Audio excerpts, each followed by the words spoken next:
नमस्कार, स्वाभिमानी न्यूज चॅनलच्या बातमीपत्रात आपले स्वागत। सुरुवातीला जाणून घेऊया आजच्या ठळक घडामोडी। धुळ्यातील साखर रोडवरील रस्ता सुधारणा करणे कामाचे आमदारांच्या हस्ते झाला आज शुभारंभ। इर्शादभाई जागीरदार यांच्या उपस्थितीत देवपुरातील असंख्य कार्यकर्त्यांनी केला समाजवादी पक्षात प्रवेश। शेतात जाण्यासाठी रस्ता करा अन्यथा उग्र स्वरूपाचे आंदोलन करू, साक्री तालुक्यातील नवाढणे ग्रामस्थांनी दिला प्रशासनाला इशारा। दोंडाईच्या दहशतीचे वातावरण निर्माण करणाऱ्यांवर कठोर कारवाई करा, जिल्हा पोलीस अधीक्षकांना दोंडाईच्या येथील मुस्लिम समाज बांधवांचे निवेदन। आता जाणून घेऊया बातमीपत्र विस्ताराने। धुळे शहरातील साखर रोडवरील सुरेंद्र डेअरी ते जे.के. ठाकरे चौकपर्यंत रस्ता सुधारणा करणे या 3 करोड 65 लाख रुपये खर्चाच्या कामाचा आज धुळे शहराचे कर्तव्यदक्ष आमदार डॉक्टर फारुख शाह यांच्या हस्ते आज शुभारंभ करण्यात आला। सुरत बायपास चौफुलीपर्यंतचा रस्ता चांगल्या पद्धतीने करण्यात यावा यासाठी आमदारांकडे येथील नागरिकांनी काही महिन्यांपूर्वी निवेदनाद्वारे मागणी केलेली होती। सदरील निवेदनाची दखल घेत आमदारांनी रस्ता कामासाठी शासनाकडून 3 करोड 65 लाख रुपये निधी मंजूर केला आणि आज आमदार फारुख शाह यांच्या प्रमुख उपस्थितीत या रस्त्या कामाचा शुभारंभ करण्यात आला। दरम्यान आजच्या या शुभारंभाप्रसंगी आमदार डॉक्टर फारुख शाह यांच्या समेत योगशिष्यी डॉक्टर दीपश्री नाईक, मल्लिका खाटीत, प्यारेलाल पिंजारी, राजू पिंजारी, निजाम सय्यद, डॉक्टर बाबुराव पवार यांच्यासह परिसरातील नागरिक व MIMच्या पदाधिकारी मोठ्या संख्येने उपस्थित होते। साक्री रोड येथे जे.के. ठाकरे हॉस्पिटल पासून ते सुरेंद्र डेअरी पर्यंतच्या रस्त्याचा रुंदीकरण आणि डांबरीकरणाच्या कामाचा शुभारंभ माझ्या हस्ते करण्यात आलेला आहे।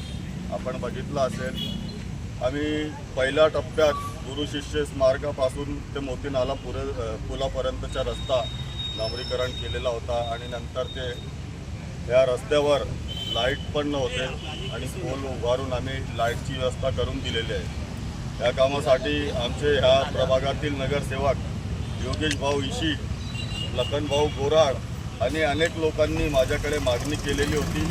त्यासाठी मी अर्थसंकल्पीय बजेटमध्ये 3 कोटी 65 लाख एवढ्या निधीची तरतूद करून दिलेली होती आणि आज त्याच कामाचा शुभारंभ माझ्या हस्ते करण्यात आलेला आहे।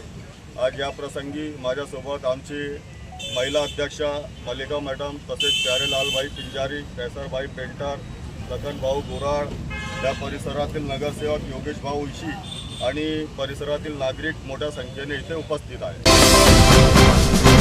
समाजवादी पार्टीचे राष्ट्रीय अध्यक्ष अखिलेश यादव, महाराष्ट्र प्रदेशाध्यक्ष अबू असीम आझमी यांच्या मार्गदर्शनाने व समाजवादी पक्षाचे नेते इर्शादभाई जागीरदार यांच्या प्रमुख उपस्थितीत धुळे शहरातील देवपूर परिसरात LM सरदार उर्दू हायस्कूलच्या मागे राहत असलेल्या बॉईज ग्रुपच्या असंख्य कार्यकर्त्यांनी समाजवादी पक्षात प्रवेश केला। दरम्यान आजच्या या पक्ष प्रवेश कार्यक्रमासाठी परिसरातील ज्येष्ठ नेते चांद दादा, अखिल शेख, मुमताज भाई, अशफाक फूट, अनवर अली, जितूभाई, गुड्डू भाई, फैसल भाई, दानिश बेग, जावेद मुजावर, रहीम शेख, आसिफ पठाण यांच्यासह परिसरातील नागरिक व युवक मोठ्या संख्येने या कार्यक्रमासाठी उपस्थित होते। तसेच माजी सभापती कैलास चौधरी, समाजवादीचे अध्यक्ष गुड्डू काकर, नरेंद्र चौधरी, महेंद्र शिरसाट, माजी नगरसेवक जमील मंसूरी, अकील अन्सारी, इम्रान शेख, नाविद अन्सारी, गुलाम कुरेशी यांची देखील या कार्यक्रमासाठी प्रमुख उपस्थिती होती। चौधरी, नरेंद्र भाऊ चौधरी, महेंद्र सिरसाट, अकील भाई, मतीन भाई और उपस्थित हमारे सभी समाजवादी पार्टी के जमील मंसूरी साहब और सभी समाजवादी पार्टी के कार्यकर्ता, एडवोकेट इमरान शेख, नवाब भाई और यहाँ जमा हुए सभी देवपुर में के हमारे नौजवान बच्चे, बुजुर्ग साथी और घरों में से सुन रहे हमारी माँ बहनें, सबको मेरा सलाम। इस बार मैं सबसे पहले तो आप लोगों के सामने ये बात जाहिर करना चाहता हूँ, बताना चाहता हूँ कि मैं सबसे पहले शुक्रगुजार समाजवादी पार्टी के राष्ट्रीय अध्यक्ष अखिलेश यादव जी का और महाराष्ट्र के अध्यक्ष आमदार अबू अजीम साहब का शुक्रगुजार हूँ कि मैंने समाजवादी पार्टी ज्वाइन करने के पहले मुझे उन्होंने उम्मीदवार समाजवादी पार्टी का धुलिया विधानसभा मतदान से जाहिर किया और मैं अखिलेश यादव साहब का इस बात का भी शुक्रगुजार रहूंगा, एहसान मत रहूंगा जिंदगी भर कि उन्होंने मुझे महाविकास आघाड़ी इंडिया अलायंस के उम्मीदवार के रूप में आप लोगों के पास आपका कीमती वोट मांगने के लिए भेजा। पर आज मैं आपके पास वोट मांगने क्यों आ रहा हूँ, मेरा क्या कारण बना? मैं 16 साल से दुनिया की खिदमत करता है। लोग कुछ भी मेरी अफवाह उठाते कि मैं आज इलेक्शन में खड़ा रह रहा हूँ, ये रह रहा हूँ, पर यहाँ के जो बुजुर्ग है, यहाँ के जो नौजवानों, आपको ये पता होगा, आप यहाँ के बुजुर्गों से पूछोगे, और मुझे 2008 से यहाँ लगातार दुनिया शहर में काम करते हुए देखे, मेरे दरवाजे से कोई मायूस होकर आज दिन तक के लौटा नहीं है। जैसा अभी इन्होंने बताया हमारे निहाल अख्तर साहब ने कि मैंने 250 बोरिंग किया। मैं दुनिया शहर में पानी की किल्लत को ध्यान में रखते हुए ये बोरिंग का काम किया, और ये बोरिंग करते हुए मैंने कोई मजहब धर्म इसमें कोई भेदभाव नहीं रखा। मैंने मंदिरों को बोरिंग किया, मस्जिदों को बोरिंग किया, मुस्लिम भागों में बोरिंग किया, सभी जगह किया। मैंने सभी को साथ में लेके चलने का काम किया। हाल ही के दिनों में कुछ हुए इस्लाम की जो सीख है उसको ध्यान में रखते हुए अपने बिरादर वतन को साथ में लेके चलने का है, तो मैंने गणपति में भी लोगों का, गणपति का भी स्वागत किया। उसी तरीके से कल मैंने जुलूस का भी स्वागत किया।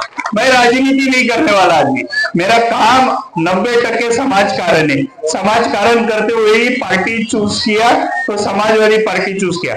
मैं राष्ट्रवादी कांग्रेस पार्टी में काम कर रहा था, मेरे अजीत पवार के साथ बहुत गहरे संबंध है, पर मैंने पार्टी छोड़ने का निर्णय लिया क्योंकि मुझे 2 बातों पे दुख हुआ। एक, हुजूर की शान में जब गुस्ताखी हो गई तो वहां मुख्यमंत्री बोलते हैं कि तुम्हारे बाल को धक्का लगेगा नहीं, वो बात हमारे दिल को का लगी। और दूसरा, जो महाराष्ट्र की अस्मिता है, छत्रपति शिवाजी महाराज, उनका जब पुतला टूटा तो उसके आरोपियों के ऊपर कोई कड़क कार्रवाई नहीं हुई, तो मैं दोनों बाजू को काम करने वाला आदमी, तो ये दोनों चीजों से मैं नाराज होकर डिसीजन लिया। कुछ लोग बोलते हैं कि बीजेपी ने भेजे हुए हमको है ये कि तुमको मैं चैलेंज देता हूँ, अगर बीजेपी के साथ मेरा एक फोटो आ गया, अगर बीजेपी मेरे को भेजती, तो लोकसभा में आप लोगों ने, धुलिया शहर ने ये देखा है कि इरशाद जगदर किधर बीजेपी के लिए वोट मांगने के लिए खड़ा नहीं रहा। जब मैं अगर उनके लिए वोट मांगता नहीं हूं तो मैं उनके साथ सेटलमेंट कैसा करता हूँ? मैं आप लोगों को यहाँ से एक जबान लेके जाऊंगा कि कुछ भी हो जाए, मेरी गर्दन कट जाए, पर बीजेपी के साथ ये हाथ मिलाने वाला इरशाद जगदर नहीं। आप ये बात समझ के चलना, किसी भी तरीके से आपका नुमाइंदा बनके मैं महाराष्ट्र के असेंबली में गया, तो असेंबली में भी किसी तरह तरीके से बीजेपी को मदद होगी, ये काम मेरे हाथ से होगा नहीं। और अगर ये काम अगर आपको लगा हुआ है तो आपके पैर में की चप्पल निकाल लेना मेरे लिए। ये बात मैं आपको गवाही देके जाता हूँ। मैं आपके वोट मांगने क्यों आया? मेरे को 3 काम करने धुलिया के लिए, और वो ईसीडी काम है। ई म्हणजे एम्प्लॉयमेंट, रोजगार देना है। आज है हमारे धुलिया में रोजगार, हमारे बच्चे अच्छे से पढ़ाई कर रहे हैं, पर उनको रोजगार के लिए सूरत जाना पड़ रहा है, नासिक जाना पड़ रहा है, औरंगाबाद जाना पड़ रहा है, पूना जाना पड़ रहा है, मुंबई जाना पड़ रहा है रोजगार।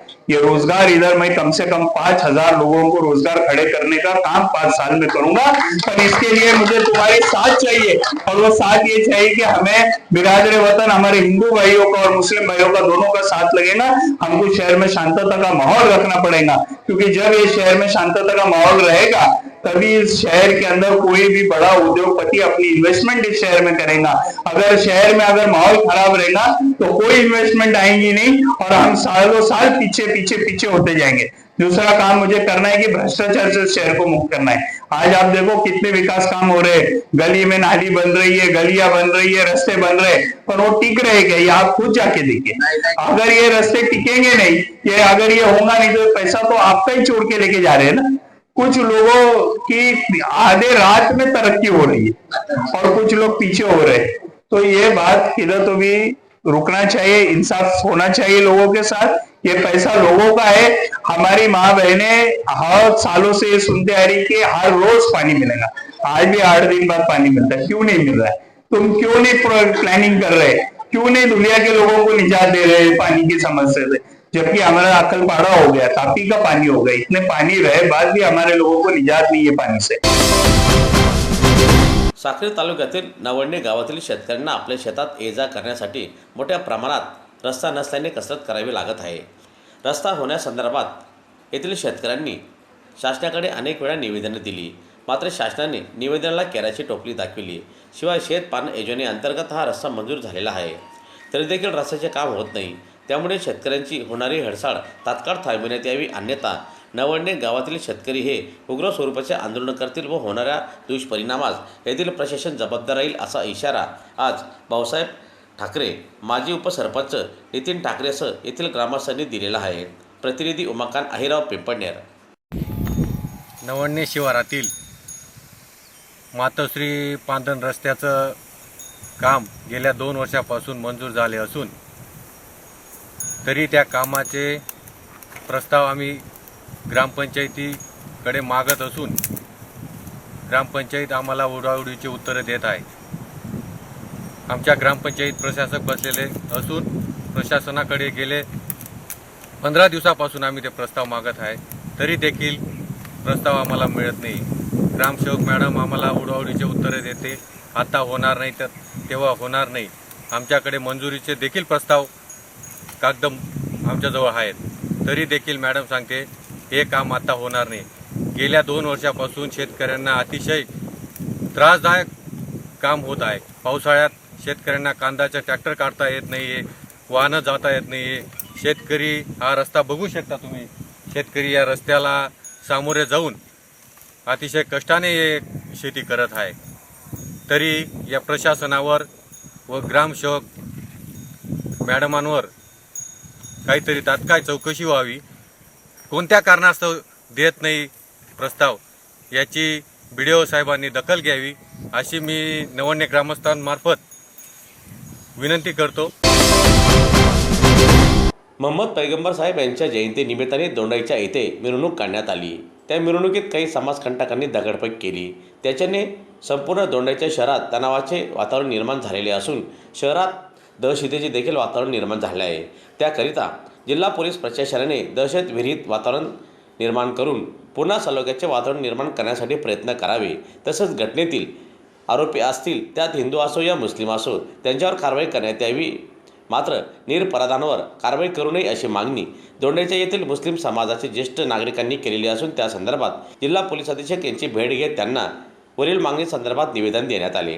दरम्यान यावेळी निवेदन देण्यासाठी दोंडाईच्या येथील मुस्लिम समाजाचे ज्येष्ठ नेते पदाधिकारी मोठ्या संख्येने उपस्थित होते। मी शेख उस्मान शेख मोहम्मद दोंडाईच्या या ठिकाणी राहतो। आमच्याकडे 19 तारखेला जी पैगंबर जयंतीची मिरवणूक निघाली, त्यामध्ये काही लोकांनी दगडफेक केली। त्या दगडफेकीमुळे आमचा जो जुलूस होता, जो मिरवणूक होती, तो विस्कळीत झाली आणि त्याच्यामुळे आमच्या गावामध्ये दहशतीचं एक वातावरण निर्माण झालं। आणि आणि यामध्ये झालं काय आहे का, जे गुन्हेगार आहेत त्यांना कोणी हात लावत नाही आणि जे बी गुन्हेगार आहेत त्यांना अटक करण्यात येत आहे। म्हणून आम्ही SP साहेबांना निवेदन देण्यात आलो होतो का बुवा जे गुन्हेगार आहेत त्याच्यावर कारवाई व्हावी, तो हिंदू असेल तर मुसलमान असेल कोणी असो, पण त्याच्यावर कारवाई होण्याला पाहिजे। पण आता आज तर परत आमच्या गावामध्ये इतकी दहशत निर्माण झाली की सर्व गाव बंद झालेलं आहे। तर ही दहशत निर्माण होऊ नये आणि गावामध्ये शांतता पसरावी असं आम्ही विनंती करतो। याचबरोबर स्वाभिमानी न्यूज चॅनलचे बातमीपत्र संपले। पुन्हा भेटूया पुढील प्रसारणात, तोपर्यंत नमस्कार।